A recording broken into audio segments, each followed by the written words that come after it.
ناظرین، عام مسلمان اور فلسطینی اس معاہدے کی مخالفت کیوں کرتے ہیں؟ کیونکہ یہ معاہدہ فلسطینی عوام کے ساتھ ناانصافی ہے۔ القدس کو اسرائیل کا دارالحکومت ماننا مسلمانوں کے عقیدے کے خلاف ہے۔ اسرائیل کی طرف سے مسجد اقصی کی بے حرمتی، فلسطینی علاقوں پر قبضہ اور مسلسل ظلم و ستم کو نظر انداز کیا گیا۔ اس معاہدے سے امت مسلمہ کی وحدت کو بھی ٹھیس پہنچی۔ جب تک فلسطین کو ایک آزاد ریاست تسلیم نہیں کیا جاتا اور القدس آزاد نہیں ہوتا، پاکستان اسرائیل کو تسلیم نہیں کرے گا۔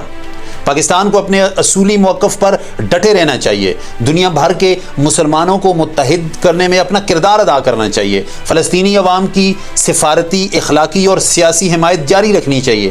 اگر کبھی اسرائیل کو تسلیم کرنے کا فیصلہ ہو تو وہ فلسطینی مسئلے کے منصفانہ حل کے بعد ہونا چاہیے۔ بابا قوم محمد علی جناح نے فرمایا تھا، ہم یہودیوں کو فلسطین میں بزور طاقت بسانے کے حق میں نہیں ہیں۔ یہ ایک ایسا ظلم ہے جو انسانی تاریخ میں اپنی مثال آپ ہے۔ مسلمانوں کے وطن میں ان کے ارادے اور مرضی کے خلاف ایک غیر مسلم حکومت قائم کی جا رہی ہے۔ پاکستان اس ناجائز عمل کو کبھی تسلیم نہیں کرے گا۔ کچھ لوگوں کے لیے ابراہیم ایکارڈ امن کا پیغام ہو سکتا ہے، لیکن ہمارے لیے ایک امتحان ہے۔ کیا ہم مفادات کے سامنے جھکیں گے یا اصولوں پر قائم رہیں گے؟